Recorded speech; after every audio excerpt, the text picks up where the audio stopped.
Când deodată ce văzură casa toată, se umplură bună seara lui Crăciun.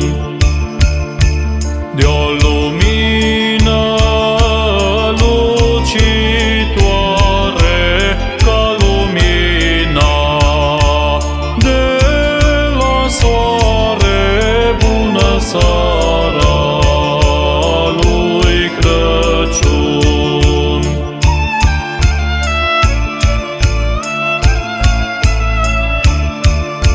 Îngerul Gavril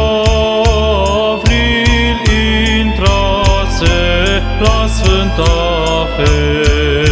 Fecioară-n casă, bună seara lui Crăciun. Și din zbor cum se opri, bucură-te, îi grăi bună seara lui Crăciun.